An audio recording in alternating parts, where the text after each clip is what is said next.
सांसद सोनिया गांधी के करीबी केएल शर्मा का बड़ा ऐलान। रायबरेली में 3 मई को कांग्रेस प्रत्याशी करेगा नामांकन। केएफ शर्मा जल्द ही प्रत्याशी की हो जाएगी घोषणा।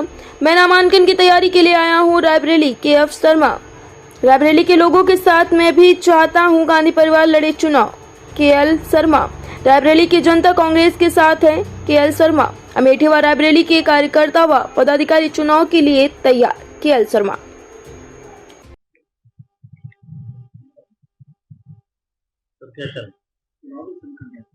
नहीं, चुनावी समीकरण क्योंकि हम लोग मैं आज आया हूँ, तो आज मैंने अमेठी में भी मीटिंग किया और रायबरेली में मीटिंग किया, क्योंकि अभी हमारे कैंडिडेचर को लेके कि रायबरेली से कौन लड़ेगा, वहाँ से लड़ेगा, अभी तक कोई निर्णय नहीं हुआ।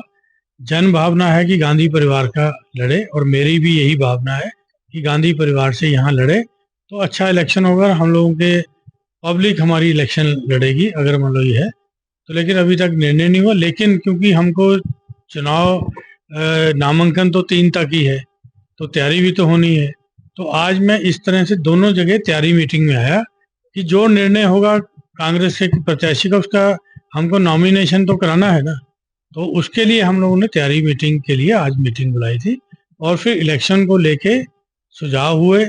तो इन सबका यह है कि जिस तरह जैसे ट्रेडिशनल हम लोग लड़ते हैं तो वही तरीका हमारा बेहतर है, और इस बार समाजवादी के लोग हमारे साथ हैं तो उनकी भी पार्टी को उसी तरीके से लेना है जिस तरह हम कांग्रेस के लिए करते हैं।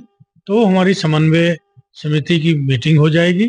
तो पहले हमारे अध्यक्ष जी उनके कार्यालय पे जा रहे हैं, उनके फिर ब्लॉकों तक का हमारा समन्वय रहेगा उनके साथ में, फिर लास्ट में बूथ तक समन्वय रहेगा। तो ये है। कार्यकर्ता तो समझो कि जैसे है ना कि वो बाड़े का बोल दो घोड़े वाला रेस वाला की दौड़ जाए, तो इनका सबका ये है कि जनता को जवाब देना इनको मुश्किल हो रहा है कि भैया बताओ कौन आ रहा है। जिस तरह ये मेरे तक पहुंचते हैं, मैं ऊपर तक पहुंचता हूं, तो इनका भी विचारों का जनता पूछ रही है कि भैया बताओ कौन आ रहा है, बताओ कौन आ रहा है। ठीक है, तो ये एक जनता के भावना जो है वर्कर सारी बता रहे हैं आज, और वर्कर उत्साहित है कि ये इलेक्शन हमको बहुत ही आसान पड़ेगा अगर गांधी परिवार आ जाता है तो। क्या लग रहा है बीजेपी के लिए कोशिश कर रही है, क्या है? नहीं, हम लोगों का तो ये तो बीजेपी का मैटर है, उनकी पार्टी से पूछिए, मैं अपनी पार्टी का बता सकता हूँ आपको। तो क्या उम्मीद है कब तक फाइनल? नहीं, हमारे यहाँ पे देखो एक चर्चाएं चल रही हैं, ठीक है, क्योंकि ये पूरी पार्टी का प्रेशर बना हुआ कि यहाँ से गांधी परिवार को लड़ना चाहिए।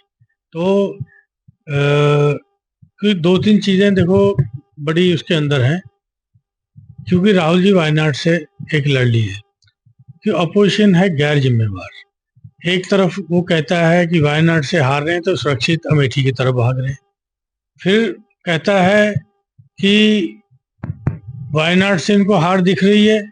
अब राहुल जी ने कहा ठीक है वायनाड से मैं रखता हूँ, मैं अमेठी आता ही नहीं हूँ, तो अगर मेरे को हारना जीतना है वहां से हारना जीतना होगा। फिर मतलब कहते हैं कि यहाँ से डर के भाग गए। तो आपका कोई स्टैंड तो होना चाहिए कि भैया क्या आप कह रहे हो। अगर अमेठी आपने बात में बोला कि अमेठी सेफ सीट की तरफ भाग रहे हैं, तो आपने मान लिया ना कि कांग्रेस की सेफ सीट है। तो मतलब इस तरह का ये चल रहा है। तो क्योंकि हम लोग जो हैं, हम लोगों को ये करना, हम अपनी तैयारी रखते हैं, इलेक्शन को इलेक्शन की तरह लड़ा जाता है। ठीक है, हम लोग पॉजिटिव होके इलेक्शन लड़ते हैं, हम किसी के नेगेटिव प्रचार करके नहीं रखते। हम मुद्दों पे इलेक्शन लड़ेंगे कि ये मुद्दे हैं भैया, 10 साल का इनका शासन है, इन्होंने जो कहा था हमको उसका बीजेपी जवाब दे, क्योंकि उन्होंने कहा था कि 2022 तक हम सबको पक्के मकान दे देंगे। तो हमारा ये मुद्दा रहेगा पब्लिक में जाने का, ये मुद्दा रहेगा हमारा। तो हम इसी तरह के और भी मुद्दे, बेरोजगारी महंगाई का भी रहेगा, आवारा पशु भी रहेगा। तो ये सारे मुद्दे हैं जो जनता से जुड़े हुए मुद्दे, हम इस पे चुनाव लड़ेंगे।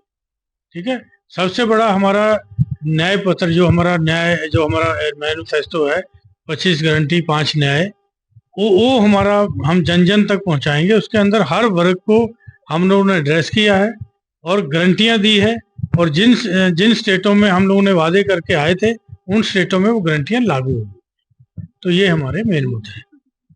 बस मैं उसी का वेट कर रहा हूँ, क्योंकि हम सबको वेट करना नहीं। अब इसका तो मतलब यानी कि सूची जारी होगी सबको पता लगेगा, क्योंकि मैं नीति निर्धारक कांग्रेस का नहीं हूँ, मैं एक सिंपल वर्कर हूँ कांग्रेस का। ठीक है, धन्यवाद।